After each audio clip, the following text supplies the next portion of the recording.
Hi, I'm Angie and you're watching Deontay's Boxing Nation.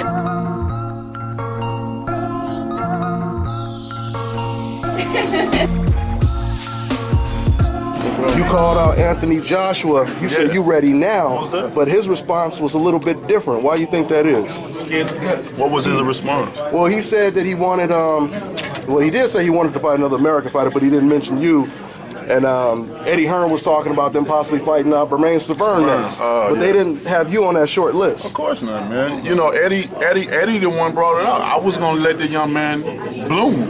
You know what I'm saying? Like he was doing.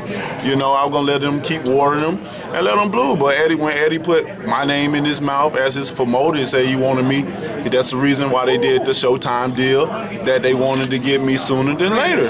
So I'm like, okay, let's after seeing the Charles Martin fight, how we already know how that went. Yeah. So I'm like, all right, now it's time. You know what I mean? And then seeing the Brazil, like, all right, let's make sooner.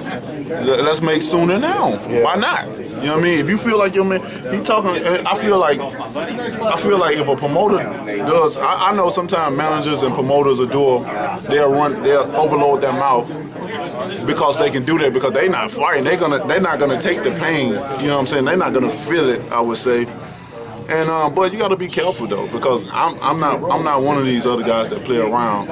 If I say something, I really mean what I say. I really feel. I'm not one of them finna try to talk to you or try to say things to make it seem like I'm bad. Or even when you see me come in, I don't have a thug bone in my body far as try to make people scared of me or have a presence like that, because my action gonna speak for itself on that. Because a lot of people, even Chris, he think that because I'm nice or I treat people right, he trying to say I'm trying to be friends with him. But when I get in that ring, it's a bronze bomber, and bronze bomber don't have no mercy on nobody. And that's just that Bama-ness in me though, because everybody take it lightly though, you know what I mean? They take it lightly, but you know, we'll find out, and that's just how I am.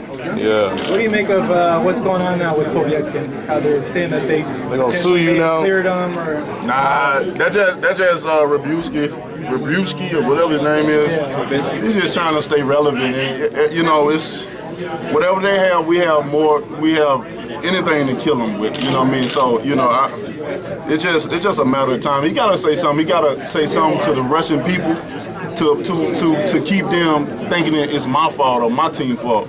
You know, I would have never traveled so far if I wasn't prepared, if I wasn't ready. I would have made up. Well, I wouldn't even say made up, man. Something would have happened. You know what I mean?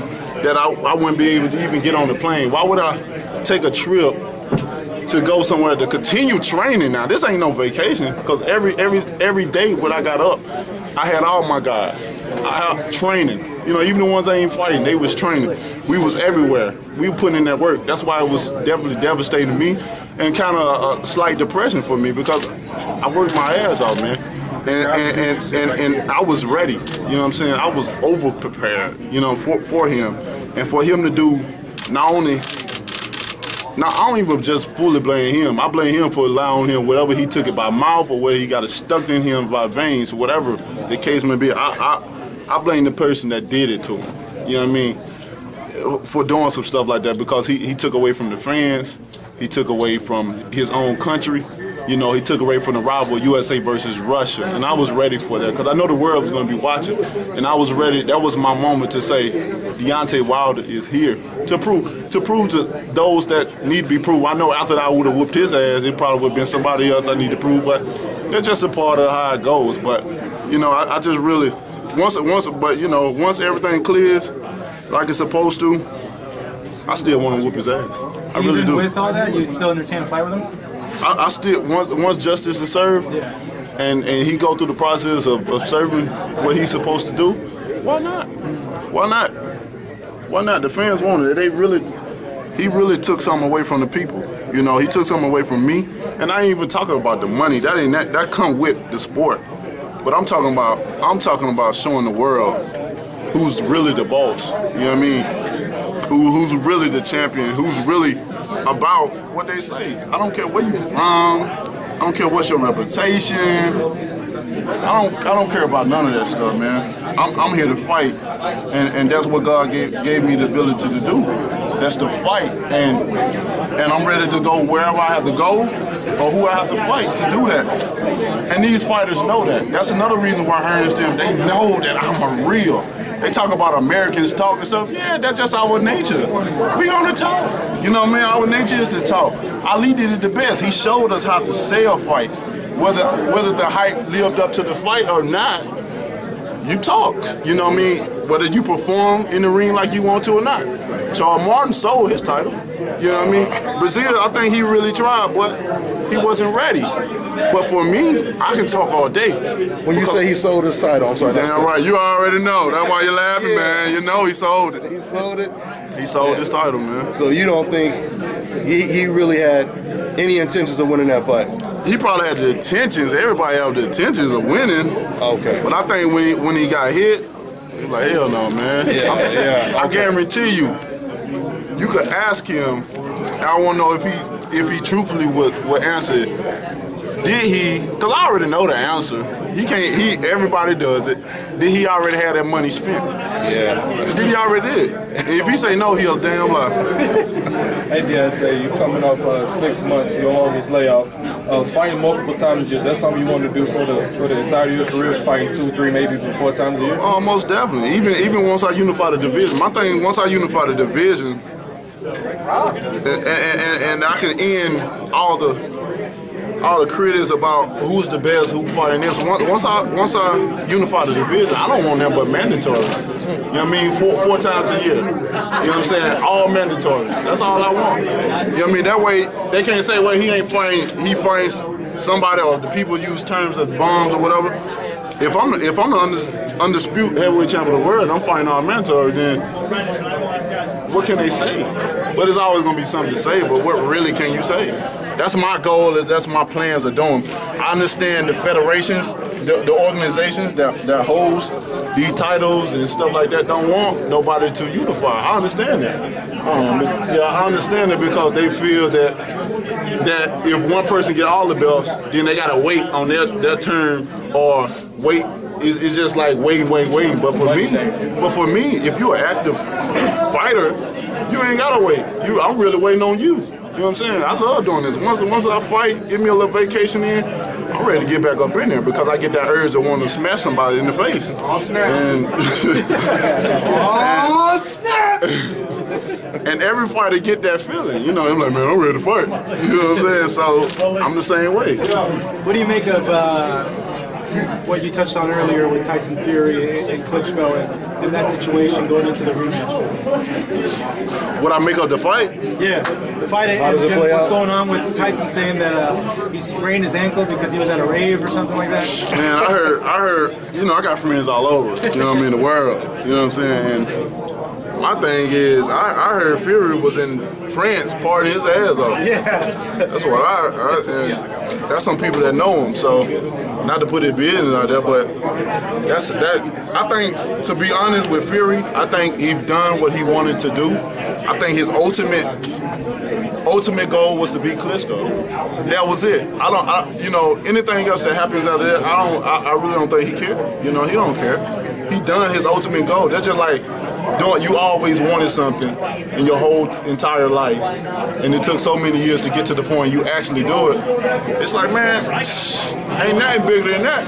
You know, I done what I got to do, and that's it. So I think beating Klitschko was his ultimate goal, and anything else, he don't care. I don't think, even if that fight happens, I don't think he care about losing. You know what I mean? He don't care. He living his dream. He done what he wanted to do, and that's it. So you think he will lose?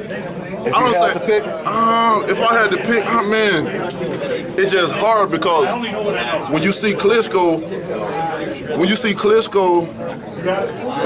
always been the dominant guy, you know, in fights, he always used a method of clinch hold, even letting his hands go. And you see him in a fight that he don't throw no punches. You know what I mean? Of course he threw some punches, but his punches volume wasn't as high as it normally be, so we labeled it as no punches. He just danced around and basically gave up the title. And now he went home and had a fit with himself. He said, why did I do that? I'm stupid. You know, and come back and like this time I'm gonna let my hands go. You know what I mean? It's hard to say who's gonna do it because personally, looking at that thing, I always said that Father Time is coming up on him, and that even more justified my argument of Father Time. Sometimes your mind wants something, but your body don't react. And I done heard a lot of old heads that been athletes like, man, I knew when it was my time when I thought it, my mind was thinking about doing something, but my body wouldn't do it, and it was time to go. How would you rank Klitschko, Fury, Joshua in order in terms of how dangerous they are? Dangerous. Most skilled. Yeah. Most skills. I still have Klitschko up there though. Even though I feel Father Time, I still think he got the ability to still do certain things due to the proper training. You know, that's why Emmanuel still was a big factor in his life. You know, Emmanuel was like, he was his disciplinary. Emmanuel was like one that fatigued him. You know what I mean? Everything, you know, when you don't have that teaching no more, it's just like Tyson with Casamano. When you don't have that teaching no more, it's like a part of me is gone. I'm so used to hearing a voice in my head. I'm so used to being critiqued about if I make a mistake or something, this man on me or whatever. But now he got people around him that Klitschko is the boss. He always been the boss, but Emmanuel Sewell is a different kind of person. You know what I mean? People listen to him. You're gonna listen to him. Now it's just Klitschko. You know what I'm saying?